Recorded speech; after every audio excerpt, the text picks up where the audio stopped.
mutual ফাণ্ডত invest কৰোঁতে SIP through দি invest কৰিব নে লামচামৰ যোগেদি ইনভেষ্ট কৰিব কোনটো পদ্ধতিত ইনভেষ্ট কৰিলে ৰিটাৰ্ণ বেছি পোৱা যায় আজিৰ ভিডিঅ'টোত পুৰা ডিটেইলছ আলোচনা কৰা হ'ব মই পুৰা লজিক দেখাই পেলাই মই পুৰা ক্যালকুলেশনৰ যোগেদি আপোনালোকক এক্সপ্লেইন কৰি দিম কোনটো পদ্ধতিত ৰিটাৰ্ণ বেছি পোৱা যায় আৰু ভিডিঅ'টোৰ শেষত মই আপোনালোকক কম যদি আপোনাৰ হাতত মোটা ধন এটা আছে সেই মোটা ধনটো কেনেকৈ আপনি ইনভেষ্ট কৰিব মিউচুৱেল ফাণ্ডত কোনটো পদ্ধতিৰে ইনভেষ্ট কৰিলে আপনি ম্যাক্সিমাম ৰিটাৰ্ণ পাব ঠিক আছে সো গতিকে ভিডিঅ'টো বহুত ইনফৰমেটিভ হ'ব একদম লাষ্টলৈকে চাব আৰু স্কিপ নকৰাকে চাব সো বলক তেতিয়া হলে সময় নষ্ট নকৰি পেলাই আমি সিধা আলোচনা কৰো SIP নে লামসাম কোনটোৰ যোগেদি ইনভেষ্ট কৰিলে ৰিটাৰ্ণটো বেছি পোৱা যায় সো জুনে মিউচুৱেল ফাণ্ডত নতুন ইনভেষ্টমেন্ট স্টাৰ্ট কৰিছে বা স্টাৰ্ট কৰিবলৈ গৈ আছে তেওঁলোকক মই কৈ দিও যদি নাজানে SIP কি হয় আৰু লামসাম কি হয় সো SIP মানে হল সিস্টেমেটিক ইনভেষ্টমেন্ট প্লান মানে এইটো পদ্ধতিত আপোনাৰ একাউন্টৰ পৰা মাহে মাহে বা সপ্তাহে সপ্তাহে আপনি হেতু চুজ কৰিব এটা পাৰ্টিকুলাৰ এমাউন্ট নিজে নিজে ইনভেষ্ট হ'ব ঠিক আছে একাউন্টৰ পৰা কাট খাব আৰু সেইখিনি পইচা মিউচুৱেল ফাণ্ড স্কিম এটাত ইনভেষ্ট হ'ব ঠিক আছে সো এইটো পদ্ধতি কোৱা হয় SIP সিস্টেমেটিক ইনভেষ্টমেন্ট প্লান আৰু লামসাম মানে কি আপোনাৰ হাতত মোটা ধন এটা আছে মোটা ধনটো একেবাৰে আপনি ইনভেষ্ট কৰি দিলে সো হেতু কোৱা হয় লামসাম ইনভেষ্টমেন্ট ঠিক আছে সো এতিয়া কোনটো পদ্ধতিৰে ইনভেষ্ট কৰিলে আপনি বেছি ৰিটাৰ্ণ পাব ইয়াতে চাওক এটা পুৰা ক্যালকুলেশন শীট আছে মই নতুনকে ক্যালকুলেট কৰা নাই ইটি মানিৰ পৰা লৈছো ইয়াতে 7 বছৰৰ পৰা 20 বছৰলৈকে ৰিটাৰ্ণ ক্যালকুলেট কৰা হৈছে SIP ৰিটাৰ্ণ আৰু লামসাম ৰিটাৰ্ণ সো মই ইয়াতে দেখাই দিছো ঠিক আছে ইয়াতে যদি আপনি কেয়াৰফুলি চাই 7 বছৰত SIP ৰিটাৰ্ণ চাওক এটা পাৰ্টিকুলাৰ স্কিম আৰু ঠিক আছে সো ইয়াতে জনেকে SIP ৰিটাৰ্ণত 14.82 ইয়াতে লামসাম কৰিলে 13.92 ইয়াতে চাওক 8 বছৰত কিমান হৈছে 14% ইয়াতে 11% ইয়াত কিন্তু কমি গৈছে তাৰ পিছত চাওক ইয়াতে কিন্তু ইমান বেছি ডিফাৰেন্স নাই ঠিক আছে কিন্তু সিগনিফিকেন্ট ডিফাৰেন্স মই এটা দেখাই দিছো 15 ইয়াৰ্ছত 15 ইয়াৰ্ছত যদি আপনি SIP কৰিলে হয় তেতিয়া হলে 12.92% ৰিটাৰ্ণ পালে হয় কিন্তু লামসাম কৰিলে only 8.77 সো ইয়াতে কিন্তু ডিফাৰেন্সটো বহুত বেছি প্ৰায় 4% মান নহয় নে এটো কিহৰ কাৰণে হল মই কৈ আছো তাৰ আগতে মই আৰু এটা দেখাই দিও লামসাম ৰিটাৰ্ণটো বেছি 14 ইয়াৰ্ছত 15 ইয়াৰ্ছত তো লামসাম কম আহিছে SIP ত বেছি আহিছে কিন্তু 14 ইয়াৰ্ছত এবছৰ যদি আপনি কম কৰিছে ইয়াতে চাওক SIP 13% কিন্তু লামসাম কৰিলে চাওক 15.19% সো প্ৰায় 2% মান বেছি ৰিটাৰ্ণ পায় লামসামত এটো কিহৰ কাৰণে হল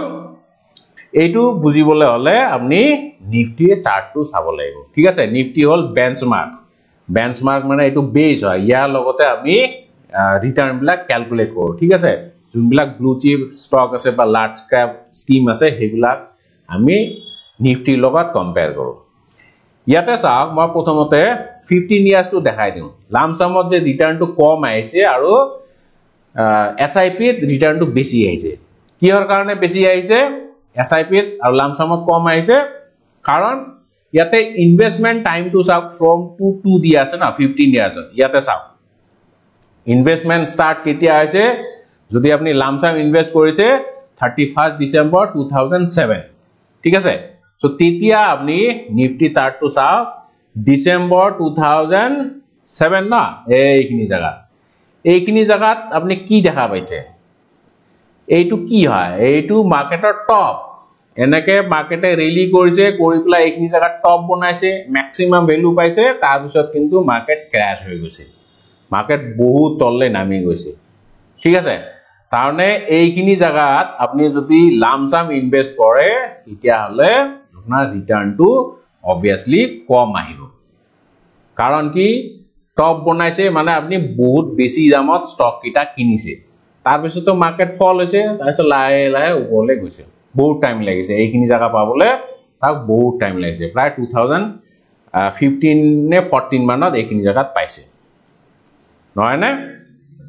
তো 5-6 বছৰ পিছত একেটা ভ্যালু আপনি পাইছে সো সেই কাৰণে এইখিনি জায়গাত যদি আপনি লামসাম ইনভেস্ট কৰে মার্কেট যেতিয়া টপ বনায় তেতিয়া অবভিয়াসলি আপনার রিটার্নটো বহুত কমি যাব কারণ আপনি বহুত দাম দি পেলাই ইউনিট কেটা কিনিছে কিন্তু যদি আপনি এসআইপি করে তেতিয়া হলে এইখিনি সময়তো যদি এসআইপি স্টার্ট কৰিলে হয় তেতিয়া আপনার রিটার্নটো ভাল হয় তার কারণ কি কারণ এসআইপি এত আপনি অলপ এমাউন্ট মাহে মাহে বা উইকলি ইনভেস্ট কৰি যায় গতিকে একেটা ভ্যালুত আপনি গুটেখিনি ইউনিট নিকিনে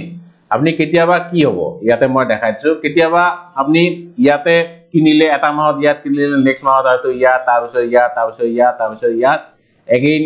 যেতিয়া মার্কেটটো বাঢ়ে এনেকা জায়গাত হয়তো আপনার এসআইপি টু কাট খাইছে ঠিক আছে সো যদি আপনি এইকিটার এভারেজ লই লয় তেতিয়া হলে ইয়াতে মানে এভারেজ ইউনিট প্রাইস তো এইখিনিত কোবাত হবো সো গতিকে ইয়াতে এভারেজ ভ্যালুটো পোৱা যায় আৰু ইয়াক কোৱা হয় ৰুপি কস্ট এভাৰেজিং সো এইটো এসআইপিৰ সবতছে বেস্ট এডভান্টেজ যে ইয়াতে আপনি ৰুপি কস্ট এভাৰেজিংৰ এডভান্টেজটো পায় মাৰ্কেট নামি থকা অৱস্থাতো কিনে বাঢ়ি থকা অৱস্থাতো কিনে কেতিয়াবা টপত কিনিব কেতিয়াবা বটমত কিনিব গতিকে এভাৰেজ ভ্যালু এটা পাই যাব আৰু লং টার্মত এই এভারেজ ভ্যালুটো সদায় উপর মুয়াই হৈ থাকে দেখিছে না চার্টটো তো উপর মুয়া উপরলে আপ ট্রেন্ডত থাকে গতিকে ওভারঅল আপনি সদায় প্রফিটতে থাকিব আৰু এটো প্ৰফিট ভাল হ'ব ঠিক আছে আৰু তাৰ পিছত 14 বছৰত ৰিটাৰ্ণটো বেছি আহিছে লামসামত আৰু এসআইপিত কম আহিছে ইয়াতে 15% ইয়াতে 13% হেতু কিহৰ কাৰণে কাৰণ আপনি কেতিয়া ইনভেস্ট কৰিছে ডিসেম্বৰ 2008 এতিয়া চাৰ্টত চাওক ডিসেম্বৰ 2008 মানে এইখিনি জায়গাত মাৰ্কেট বটম বনাইছে নহয় নে ইয়াৰ পৰা তো মাৰ্কেট ৰেলি কৰিছে গতিকে আপনি বহুত সস্তাত কিনিছে ইউনিট কেটা সেই কাৰণে আপনি লামসামত বহুত বেছি ৰিটাৰ্ণ পাইছে আৰু এইটোও নহয় আপনি যদি এইখিনি জায়গা চাই এইখিনি মানে 2011 মানত ঠিক আছে তো 2011 মানত যদি ইনভেস্ট কৰে ইয়াতো তো বটম বনাইছে সো তেতিয়াও আপনি কিন্তু লামসামত বেছি রিটার্ন পাবো এসআইপি এর তুলনাত ইয়াতে চাওক 2011 যদি ইনভেস্ট কৰিলে হয় তে দেখিছে না লামসামত 14.6% আৰু ইয়াত আছে 13.76% সো অবভিয়াসলি এটো বেছি কাৰণ তেতিয়া মাৰ্কেট বটম বনাইছে সো গতিকে ইয়াৰ পৰা আমি কি কনক্লুজন ড্ৰ কৰিব পাৰো যদি আপনাৰ মাৰ্কেট এনালাইজ কৰা স্কিল আছে কেতিয়া মাৰ্কেট টপ বনায় কেতিয়া মাৰ্কেট বটম বনায় হেখিনি যদি ধৰিব পাৰে তেতিয়া হলে আপনি লামসাম ইনভেস্ট কৰিব পাৰে আৰু যদি আপনি হেতু ধৰিব নোৱাৰে তেতিয়া হলে SIP is the best option বুজি পাইছে নহয় আৰু এসআইপি এৰ আৰু এটা এডভান্টেজ কি মাহে মাহে অলপ পইচা আপোনাৰ একাউন্টৰ পৰা কাট খাব হেতু ইমান গাত না লাগে so in a long run হেতু এটা বহুত ভাল রিটার্ন হৈ যায় ঠিক আছে গতিকে যদি মার্কেট টাইমিং না জানে তেতিয়া হলে আপনি লামসাম কৰিব না লাগে আপনি এসআইপি কৰক আৰু যদি আপনি মাৰ্কেট টাইম কৰিব জানে যেনেকে কৰোনাৰ সময় 2020 যদি ইনভেস্ট কৰিলে হয় এইখিনি জায়গাত লামসাম বিৰাট ধুনিয়া ফ্যান্টাস্টিক ৰিটাৰ্ন পালে ঠিক আছে মুঠতে যদি টাইমিং কৰিব না জানে তেতিয়া হলে আপনি এসআইপি কৰক এতিয়া কোয়েশ্চন হল যদি আপনি মোটা ধন কোবাত পাইছে ধৰিলক আপনাৰ কোম্পানিৰ পৰা কিবা বোনাস দিছে বা আপনার প্যারেন্টসে আপনার গিফট দিছে 5 লাখ 10 লাখ মান গিফট দিছে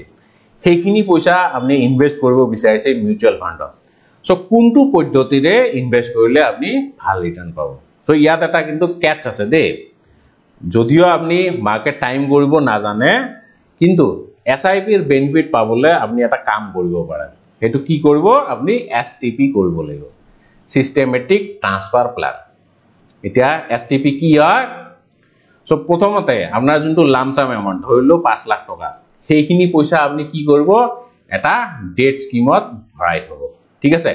ডেট স্কিম বিলাক কি হয় ডেট স্কিম বিলাক মাৰ্কেটৰ লগত লিংক না থাকে ইয়াতে আপনি ফিক্স রিটার্ন পাব 7 to 8% মান এভারেজ ঠিক আছে ইমান মান রিটার্ন পাব আৰু যেহেতু ইকুইটি সবতছে বেছি বেনিফিট পোৱা যায় লং টাৰ্মত 13 14 15% পোৱা যায় তাতকে বেছিও পোৱা যায় গতিকে যেহেতু ইকুইটি বেনিফিটটো বেছি গতিকে আপনি ডেট ফান্ডত থলে তো লাভ নহব আপনি কি কৰিব প্ৰথমতে ডেট ফান্ডত থলে তাৰ পিছত মাহে মাহে বা উইকলি এসটিপি কৰক ইকুইটি ফান্ডলৈ সো এটা পাৰ্টিকুলাৰ এমাউন্ট উইকলি বা মান্থলি ইকুইটি ফান্ডত এনেকে সোমাই যাব ঠিক আছে তেতিয়া আপনি রুপি কস্ট এভাৰেজিংৰ বেনিফিটটো পালে প্লাস ডেট ফান্ডৰ আপনি 7 to 8% ৰিটাৰ্ণও পালে তাৰমানে দুই ফালৰ পৰা আপনি ইয়াতে বেনিফিট পাই আছে কিন্তু যদি আপনি পইচাখিনি এই 5 লাখ টকাটো সেভিং একাউন্টত থৈ দিয়ে তাততো আপনি কিমান ৰিটাৰ্ণ পাব 2.5% বা 3% পাব ইয়াতে আপনি 7-8% মান পাই আছে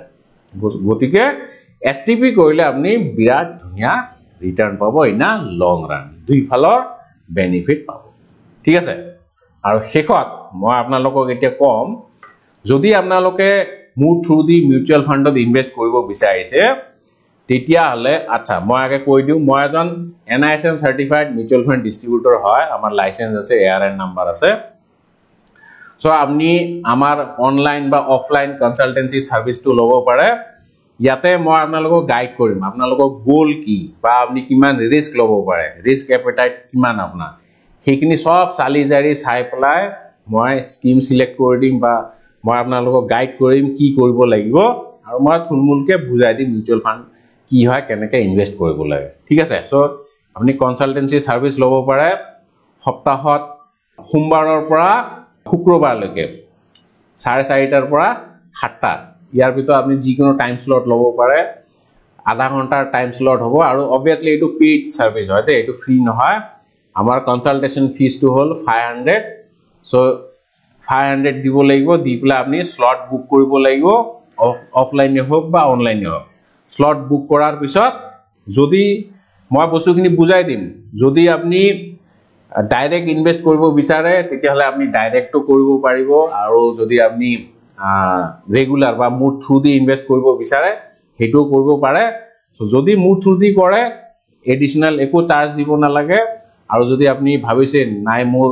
ব্ৰোকাৰ আছে যেনেকে জিৰোধা বা গ্ৰো আছে তাতে মই ইনভেস্ট কৰিম তেতিয়া হলে মই স্কিম সিলেক্ট কৰি দিম আপোনাৰ গোল চাই পেলাই based on your goal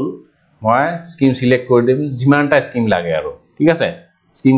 select কৰি দিম কিন্তু তাৰ এগেইনষ্টত এডিশনাল 1000 रुपीस দিব লাগিব ঠিক আছে যদি আপনি ডাইৰেক্ট কৰে আৰু যদি মোৰ থ্ৰু দি কৰে মোৰ ARN ৰ আন্ডাৰত কৰে তেতিয়া হলে হেতু ফ্ৰী হৈ যাব এডিশনাল 1000 টো দিব নালাগে কিন্তু হা কনসালটেশন ফিজ 500 টো দিব লাগিব হেতু কনসালটেশন ফিজ হয় আৰু এই কনসালটেশন ফিজ লোৱাৰ মেইন কাৰণ কি কিছুমান মানুহ আহি পেলাই এনে টাইম পাস কৰে সো সেই কাৰণে মই ফিজ এটা ৰাখিছো কাৰণ টাইম ইজ ভ্যালু নহয় নে সো এইখিনি পইচা দিব লাগিব আৰু এডিশনাল যদি স্কিম লাগে তেতিয়া হলে 1000 ঠিক আছে সো যিয়ে নহক আশা কৰিছো বুজি পাইছে মই ইয়াৰ লিংকটো দি দিম কেনেকে স্লট বুক কৰিব লাগিব সো ইয়াতে আপনি যিকোনো এটা স্লট এনেকে চুজ কৰিব কৰি পেলাই নেক্সট কৰিব নাম ইমেইল আইডি দিব ইয়াতে মোডটো দিব লাগিব আপনি অনলাইন নে অফলাইন কৰিব ঠিক আছে ইয়াতে লিখি দিব অনলাইন বা অফলাইন তাৰছত শিডিউল ইভেন্ট কিন্তু ইভেন্ট শিডিউল কৰিলে নহব আপনি বুক স্লটত গৈ পেলাই পেমেন্টটো আগে কৰিব লাগিব ঠিক আছে সো পেমেন্ট কৰাৰ পিছতে যদি আপনি ইভেন্ট শিডিউল কৰে তেতিয়া হে হেটো এফেক্টিভ হ'ব বা আপনি মোৰ কনসালটেশন পাব আদাৰওয়াইজ কিন্তু খালি শিডিউল ইভেন্ট কৰিলে আপনি কনসালটেশনটো নাপায় ঠিক আছে সো যিয়ে না আজিলে ইমানে মই আশা কৰিছো ভিডিওটো অলপমান হেল্পফুল হৈছে ভিডিওটো একেবাৰে শেষলৈকে চোৱাৰ বাবে অশেষ ধন্যবাদ জয় আই অসম